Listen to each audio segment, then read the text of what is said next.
دا مونږه یار حسین هسپتال دی او دا په یار حسین هسپتال کې چې نو یو کمره ده چې دې ته لیکلي ټیلی میډیسن.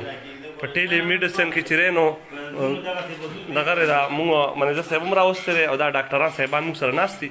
دا سیسټم پکې لګېدلی دی که نه. نو چې چاته مطلب دا څه تکلیف وي نو دوی زما په خیال باندې آنلاین پروګرام سیټ کړي هغې سره که نه. ډاکټر صاحب د دې تاسو موږ ته څه افادیت ووایئ چې دا څه حساب کتاب دی؟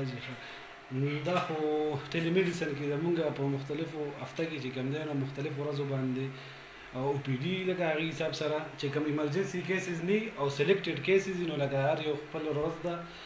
لکه د پیر په ورځ باندې چې کوم دی نو میډیکلي دغه شانتې آی خپل ورځ ده، د ګایني خپل ورځ ده، سکین والا خپل دی، دغه شانتې انټي ده مونږ سره. نو بیا د هغې دپاره چې کوم دی هغه مونږ آنلاین کډیټ کوو پېښور پولیس لاین هاسپټل سره که نه. د هر ورځ باندې خپل خپل سپیشلیست ناست دي. بیا دې باندې مونږ سره دغه ډیوایسز دي هغې باندې مونږ ګورو لکه په دې باندې مونږ سرمن یا دغه نو هغه په هغې باندې آنلاین راځي که نه. دغه شانتې په دې غوږ او دغه که نه دغه شانتې پکې مونږ سره ای سی جي او بس دا آنلاین کډیټ کوو او پیشنټ سره چې کوم دی نو آنلاین.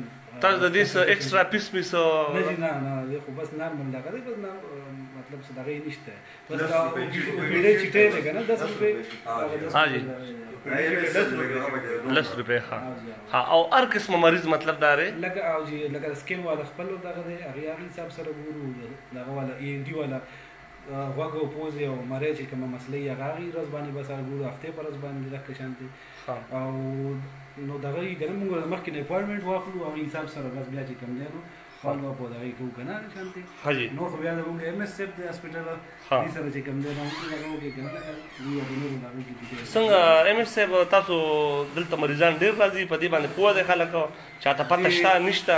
اوس خلکو ته پته ولګېده اوس ډېر خلک راځي که نه. پیشنټ زموږ په سکین کې زیات دي په انټي کې زیات راځي خاص کر. او د نورو کې هم ورو شو شوي دي آی کې هم لږ دغه شوي دي خو زیاتره پیشنټ زموږ سکین دی او دغه انټي ده.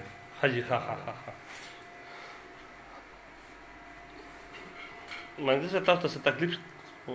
نه دا خو ډېر ښه پروګرام دی والله پکې دي کامیاب دي زموږ خلکو ته به ډېر سهولت شي انشاءالله. ظفر څه وی؟ بس موږ خو د ټول نه مخکې د منیجر صاحب په راتلو باندې ډېر زیات خوشحاله شو. زموږ هسپتال وزټ یې وکړو او خصوصا ستا تر منیر ناظم صاحب او ایم ایس صاحب هم ناست دی او زه تاسو سره خبرې اترې وکړلې. صحیح مناظره سره دغه خو نشته. دا خو ټولو ملګرو ته زموږ دا طرف خواست دی چې داسې چاته څه مسلې دا آنلاین پروګرام دی او ډېر ښه فیسیلیټي ده. مطلب دا دی د یار حسین هسپتال کې نو چې چاته پته نشته نو هغوی له راتګ پکار دی چې راشي. دوی دلته دا مطلب دا یو قسم فارغه ناست دي چاته پته نشته نو که کسان راځي نو دوی به آنلاین مطلب دا چې نو ډاکټر سره ترو کي نو په 10 روپۍ چیک دی. مطلب دا مفت پروګرام دی داسې خبر پکې نشته. نو ټولو ته دا خواست دی چې چاته څه مسلې نو د یار حسین هسپتال ته ځان را رسوي. ټیک ده. السلام علیکم.